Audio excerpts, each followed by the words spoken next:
நேயர்கள் அனைவருக்கும் வணக்கம். இன்னைக்கு நிகழ்ச்சியில ஸ்ரீரங்கத்து கோவிந்தப்பட்டர் நம்ம கூட இணைந்திருக்காரு. ஜாதகம், ஜோதிடம், பரிகாரம் குறித்து நம்முடைய சந்தேகங்களை அவர்கிட்ட கேட்டு தெரிஞ்சுக்கலாம். வணக்கம் சார். வணக்கம் மேடம். எப்படி இருக்கீங்க சார்? நல்லா இருக்கேன் மேடம். நீங்க நல்லா இருக்கீங்களா? நல்லா இருக்கேன் சார். சரி, இன்னைக்கு நிகழ்ச்சியில எங்களுடைய நேயர்களுக்காக இந்த பிரம்ம முகூர்த்தத்தினுடைய சிறப்புகள் என்னெல்லாம் இருக்கு, இந்த பிரம்ம முகூர்த்த பூஜை நம்ம எப்படி முறையா பண்ணணும் அப்படின்றத பத்தி சொல்லுங்க. இதுல முதல் கேள்வியா நிறைய நேயர்களுடைய சந்தேகம் என்ன அப்படின்னா, இந்த பிரம்ம முகூர்த்த பூஜையெல்லாம் பண்றதுக்கு நாங்க தயாரா தான் இருக்கோம். அது பண்றதுக்கு முன்னாடி கட்டாயம் அதிகாலை நாங்க குளிச்சுட்டு தான் இந்த பூஜை முறைகளை செய்யணுமா? ஏன்னா நிறைய பேர் வீட்டுல வயசானவங்க எல்லாம் இருக்காங்க, அவங்களால இது பண்ண முடியறது இல்ல. சோ இது கட்டாயம் செய்யணுமா அப்படின்றதே நிறைய பேருக்கு தெரியறது இல்ல. சோ அதை பத்தி ஒரு விளக்கம் கொடுங்க சார். பிரம்ம முகூர்த்த விளக்கு கட்டாயமா ஏற்றணும், கட்டாயமா ஏற்றணும். ஏன்னா நம்ம வீடு சுபிக்ஷமே அதுதானே. அதாவது காலையில் பிரம்ம முகூர்த்தம்னா என்ன? அதிகாலை நம்ம தூங்குவோம், அடுத்த நாள் ஏந்திருக்கிறோமா மாட்டோமா தெரியாது இல்லை. இப்போ ராத்திரி போய் படுக்கிறது தெரியும். நான் போய் படுக்கிறேன் ராத்திரி, நாளைக்கு காத்தால ஏந்திருப்பேன் நம்பிக்கையில தான் ஏந்திருக்கிறேன். அப்போ நாளைக்கு நான் ஏந்திரிச்சாதான் பிரம்ம முகூர்த்தம். அந்த பிரம்ம முகூர்த்தம்ங்கிறது என்னன்னா, நம்ம தூங்கிட்டு இருப்போம். தூக்கம் சவத்துக்கு சமம். தூக்கம் சவத்துக்கு சமம். அப்போ அந்த பிரம்ம போவாராம், எல்லாருக்கும் உயிர் போட்டு போவாராம் 4:30 to 6. அப்போ இந்த பிரம்மா உயிர் போட்டு போக அந்த நேரத்தில் நம்ம ஏந்திரிச்சு விளக்கேற்றினா அதான் பிரம்ம முகூர்த்த விளக்கு. நீங்கள் ஒன்றும் அதாவது நல்லபடியாக குளிச்சுட்டு அதான் ஏற்றணுங்கிறது அவசியம் இல்லை. ஏன்னா நீங்கள் 4:30 மணிக்கு ஏற்றணும் விளக்குன்னு நீங்கள் 3 மணிக்கு எழுந்திரிச்சு குளிச்சா தான் சரியாக இருக்கும். ஸோ அது நிறைய பேரால் பண்ண முடியாது. ஏன்னா 3 மணிங்கிறது பீக் பீரியட். நம்ம நல்ல தூக்கம் வரும். அதுவும் ஏசி ஓடுற காலத்தில் போத்தின்ட்டு படுத்தோன்னா நம்மளை அறியாமே தூங்குவோம். அந்த நேரத்தில் போய் குளிச்சுட்டு விளக்கேற்றுனா வராது. இப்போ நீ குளிச்சாலும் குளிக்காட்டையும் மனசு சுத்தமாக இருக்கணும். மனசில் சுத்தம் இருக்கணும். மனசு ஃபுல்லாக அழுக்கு. அப்போ நீ குளிச்சு விளக்கேற்றினாலும் நல்லதில்லை, குளிக்காமல் ஏற்றினாலும் நல்லதில்லை. அப்போ என்னன்னா உடல் சுத்தங்கிறது பெரிய இம்பார்ட்டன்ட் இல்லை. நம்ம தான் எப்படியும் 6 மணிக்கு மேலே ஏந்திரிச்சு குளிச்சுட்டு நீட்டாக இருக்க போகிறோம். நீட்டாக இல்லாமல் இல்லை. ஆனால் இந்த பிரம்ம முகூர்த்தத்தில் குளிக்காமல் ஏற்றினால் தப்பே கிடையாது.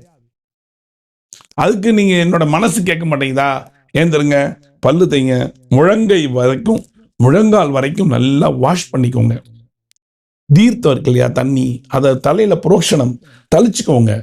தளிச்சுட்டு ஃபேஸ் வாஷ் பண்ணிட்டு பல்லு தேய்ச்சிருவீங்க. ஃபேஸை நல்லா வாஷ் பண்ணிட்டு ஒரு நெத்தி விபூதியோ ஏதோ ஒன்று உங்களுக்கு என்ன பிடிக்குமோ. இல்லை நான் நெத்தி எடுக்கிற பழக்கம் இல்லைன்னா வேண்டாம். ஏன்னா நெத்தி இட்டா உங்களுடைய பவர் ஜாஸ்தியாக இருக்கும். நீங்களே உங்களோட ஃபேஸ் அழகாக இருக்காது. ஒரு நெத்தி இட்டாலே அந்த அழகு தனியாக வரும்.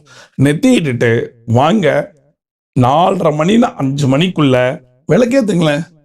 எல்லாம் தெரியும். நீங்கள் சாமி ஃபோட்டோவை டச் பண்ண போகிறதில்ல, நீங்கள் செலவு வச்சுருந்தீங்கன்னா டச் பண்ண போகிறதில்ல, எதையும் பண்ண போகிறதில்ல. ஒரே ஒரு விளக்கேற்று, ஒரே ஒரு திரி. நீங்கள் 5 முகமும் ஏற்றணும், நான் 16 விளக்கு வச்சுருக்கேன் 16 ஏற்றணுங்கிறதெல்லாம் கிடையவே கிடையாது. ஒரே ஒரு விளக்கு. சரி, இந்த ஒரு விளக்கு பூஜை அறையில் ஏற்றணுமா இல்லை வீட்டு வாசல் ஏற்றணும்? பூஜை அறையில் தான் ஏற்றணும். பிரம்ம முகூர்த்த விளக்குங்கிறது பூஜை அறையில் ஏற்றணும். உங்கள் வீடு சுபிக்ஷமாக இருக்கணும் இல்லையா? இப்போ பூஜை அறையில் ஒரே ஒரு காமாட்சி விளக்கு ஏற்றுங்க போதும். ஒரே ஒரு காமாட்சி விளக்கு. நீங்கள் நல்ல சுபிக்ஷமாக உங்கள் வீடு இருக்குன்னா 4:30 to 5. அடுத்தது இந்த விளக்கேற்றிட்டு போய் தூங்கலாமா? அடுத்த ஒரு கேள்வி கேட்பாங்க, விளக்கேற்றிட்டேன் இருந்தாலும் போய் தூங்கலாமா? முக்காவாசி பேருக்கு ஏந்திரிச்சா தூக்கம் வராது. அதனால் நீங்கள் உங்கள் வேலையை பார்க்கலாம். இல்லை நான் கொஞ்சம் அசதியாக இருக்கு தூங்கலான்னா விளக்கேற்றிட்டு 5 மணிக்கு ஏற்றி முடிச்சிட்டிங்களா, போய் படுத்துக்கோங்க. போய் படுத்து நல்லா தூக்கிட்டு 6 மணிக்கு வாங்க. அதுக்கப்புறம் நீங்கள் பூஜை ரூம் குளிச்சுட்டு தான் போகிறீங்க. கரெக்டுங்களா? இதுதான் பிரம்ம முகூர்த்த விளக்கு. தாராளமாக நீங்கள் ஏற்றலாம். ஓகே, இதுல பூஜை முறை அப்படி ஏதாவது இருக்கா? இல்ல காலையில எழுந்து விளக்கு மட்டும் ஏத்தினா பூஜை முறையே வேண்டாங்க. பூஜை நீங்கள் அதுக்கப்புறம் தான் நீங்கள் செய்ய போறீங்க. குளிச்சுட்டு தான் செய்ய போறீங்க. இந்த பிரம்ம முகூர்த்த விளக்கும் பூஜைக்கும் சம்பந்தம் கிடையாது. ஆனால் உங்கள் வீட்டில் அந்த பிரம்மா வர நேரத்தில் ஒரு விளக்கு ஒளி இருந்ததுன்னா ரொம்ப நல்லா இருக்கும். ரொம்ப நீங்கள் வீட்டுக்குள்ளே தான் இருக்கீங்க. அடுத்த கேள்வி கேட்பீங்க, நான் வீட்டுக்குள்ளே தான் இருக்கேன், பிரம்மா போகிறது எப்படிங்க எங்கே வரணும்? எங்கே இருந்தாலும் பிரபஞ்சம் will give all those things. கரெக்டுங்களா? நீங்கள் உள்ள அதாவது உங்கள் வீட்டில் அந்த பிரம்மா எல்லாருக்கும் உயிர் கொடுக்குற டயத்தில் வீட்டில் ஒரு சின்ன விளக்கு, உங்கள் பூஜை ரூமை திறந்து ஒரு சின்ன விளக்கு ஏற்றினாலே அது பிரம்ம முகூர்த்த விளக்குன்னு அர்த்தம். நீங்கள் பூஜை பண்ணணும், சாம்பிராணி காட்டணும், சூடங்க, அதெல்லாம் அவசியமே கிடையாது. இப்போ ஒரு சில பேர் வந்து நிறைய வேண்டுதல் வைத்து 21 நாள் அந்த மாதிரி வேண்டுதல்கள் வைத்து பிரம்ம முகூர்த்த விளக்கு ஏத்துறது நம்ம கேள்விப்பட்டிருக்கோம். ஸோ குறிப்பா என்ன மாதிரியான வேண்டுதலுக்கு பிரம்ம முகூர்த்த விளக்கு ஏற்றலாம் சார்? எல்லா வேண்டுதலும் நல்லது மட்டும்தான். இப்போ நான் நல்லா இருக்கணும், என் வீட்டில் ரொம்ப சுபிக்ஷம் இல்லை, உங்களுக்கே தெரியும். வீட்டில் சும்மா எப்போ பாரு கடன், எப்போ பாரு சண்டை, ஹஸ்பண்ட் சண்டை தேவையில்லாததுக்கெல்லாம் வருது. இன்னொன்று ஒரு விஷயம், குழந்தை படிக்க மாட்டேங்கிறான், சொன்ன பேச்சு கேட்க மாட்டேங்கிறான், அவன் தான் துணியாக போகிறான். இதுக்கெல்லாம் பணம் வரல, பணம் கஷ்டம் ஒன்று, பணம் வரல, வந்த பணம் தங்கலை. இதுக்கெல்லாம் சேர்ந்து ஒரு பிரார்த்தனையாக நீங்கள் எல்லாத்துக்கும் சேர்த்து ஒரு விளக்கு ஏற்றலாம். இப்போது ஒரு வீட்டிலே கஷ்டம் இருக்குங்க, பணம் சேரலை. ஒரு பக்கம் பார்த்தா பொண்ணோ புள்ளோ சொன்ன பேச்சு கேட்கல, ஒரு பக்கம் பார்த்தா கணவனே நமக்கு எதிரி ஆயிட்டாரு, எப்போ பார்த்தாலும் அடிக்கிறது, உதைக்கிறது, திட்டுறது. இந்த வீட்டில் வாழணுமா அப்படிங்கிற ஒரு எண்ணங்கள் இருக்குது. அப்போ அந்த எண்ணங்கள்லாம் போகணும், கணவன் நல்லா இருக்கணும்னு நினச்சிங்கன்னா பிரம்ம முகூர்த்த விளக்கு ஏற்றுங்க. 4:30 ஏற்றுங்க, 5க்குள்ளே ஏற்றிட்டு நீங்கள் மாட்டுக்கு உங்கள் வேலையை பார்க்கலாம், இல்லை ரெஸ்ட் எடுக்கலாம். சரி, தொடர்ந்து வந்து பிரம்ம முகூர்த்த பூஜை இல்ல விளக்கேற்ற முறை பத்தி கேட்கும்போது நேர்கள் நிறைய பேர் கமெண்ட்ல கேட்குற கேள்வி என்ன அப்படின்னா, இப்ப நான் வந்து எங்க வீட்ல வந்து பிரம்ம முகூர்த்த விளக்கு வந்து ஏத்தணும்னு நினைக்கிறேன், பண்ணலாம்னு நினைக்கிறேன். ஆனா எங்க வீட்ல மத்தவங்க எல்லாம் தூங்குறாங்க, எங்களுடைய கணவன் தூங்குறாரு, குழந்தைங்க எல்லாம் தூங்குறாங்க. இந்த மாதிரி அவங்க தூங்கும்போது நாங்க மட்டும் போய் பூஜை அறையில விளக்கு ஏற்றலாமா, அது நல்லது தானா அப்படின்ற சந்தேகம் தொடர்ந்து நிறைய பேர் கேட்குறாங்க சார். அதாவது ஒன்றே ஒன்று தான், தலைமாட்டில் விளக்கேற்றக்கூடாது. அவங்க படுத்துட்டு இருக்காங்க இல்லையா, அப்போ கீழே ஏற்றுறீங்களா விளக்கு? தலைமாட்டு கீழே ஏற்றுறீங்களா? இல்லை, உங்களுக்குன்னு பூஜை ரூம் தனியாக இருக்குது, நிறைய பேருக்கு கிச்சனில் இருக்குது, சில பேருக்கு ஹால் ஒன்று கிச்சன் ஒன்று அவ்வளோதான் இருக்குது. ஆனால் அவங்க படுத்துட்டு இருக்கிற இடத்துல தான் தலைமாட்டு மேலே பூஜை ரூம் இருக்குன்னா கவலையே படாதீங்க, கிச்சனில் ஏற்றுங்க விளக்கு. சாமி ரூமில் ஏற்றுனா தான் விளக்குங்கிறதெல்லாம் கணக்கு கிடையாது. இல்லாத பட்சத்தில் இப்போது எல்லாருக்குமே டபுள் பெட்ரூம், சிங்கிள் பெட்ரூம்னு வீடு இருக்குது, பூஜை ரூம்னு தனியாக இருக்குது. இருக்கிறவங்கெல்லாம் சொல்கிறேன், 75% அப்படி தான் இருக்குது.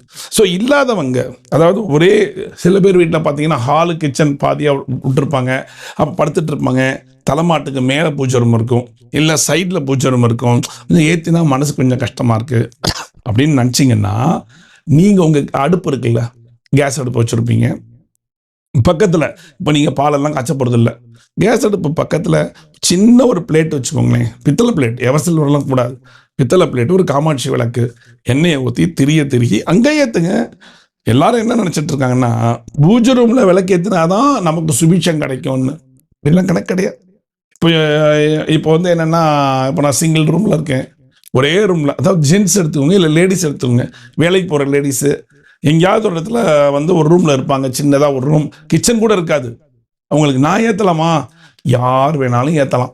ஆமா சார், தொடர்ந்து கேட்குறாங்க, இந்த இந்த பிரம்ம முகூர்த்த விளக்கு ஏற்றதெல்லாம் வந்து பெண்கள் தான் பண்ணுமா, ஆண்கள் பண்ணக்கூடாதா அப்படின்ற சந்தேகமும் கேட்குறாங்க சார். யார் வேணாலும் ஏற்றலாம் விளக்கு, பெண்கள் கூட. இப்போ வந்து சில பெண்களுக்கு உடம்பு முடியாமல் இருக்கும், இல்லை பிரசவம் இருக்கும், இல்லை வேறு ஏதாவது சம் லேடிஸ் ப்ராப்ளம் இருக்கும், இல்லை ஏதாவது ஒன்று இருக்கும், அவங்களால அந்த பிரம்ம முகூர்த்தத்தில் ஏந்திருக்க முடியாது. ஏன் அவங்களுக்கு வீடு சுபிக்ஷமாக வேணுமா? நல்லா இருக்கிறவங்களுக்கு தான் ஆணுமா? அப்படிலாம் கிடையாது. ஆண்களும் விளக்கேற்றலாம், பெண்களும் விளக்கேற்றலாம்.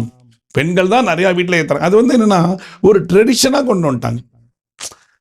விளக்கேற்றுறதுனா பெண்கள் தான், ஆண்கள் ஏற்றக்கூடாதுன்னு எந்த சாஸ்திரமுமே கிடையாது. கோயில் எல்லாம் ஆண்கள் தானே? அவ்வளோதானே. கோவிலில் யார் ஏற்றுறா? இப்போ என் கோவிலில் நான் தான் ஏற்றுறேன், விளக்கை யார் அணைக்கிறா? ஆண்கள் தான் அணைக்கிறாங்க. அதனால ஆண் பெண் எல்லாம் ஒன்று தான். ஸோ இன்னைக்கு நிகழ்ச்சியில் பிரம்ம முகூர்த்தத்தில் நம்ம விளக்கேற்றும் முறைகள் எப்படி பண்ணணும், பிரம்ம முகூர்த்தம் எதற்காக, என்ன மாதிரியான வேண்டுதல்கள் இருந்தால் நம்ம பிரம்ம முகூர்த்த விளக்கேற்றலாம்ன்றதை பற்றி நிறைய விஷயங்கள் எங்களுக்காக சொன்னீங்க. ரொம்ப நன்றி. நன்றி மேடம்.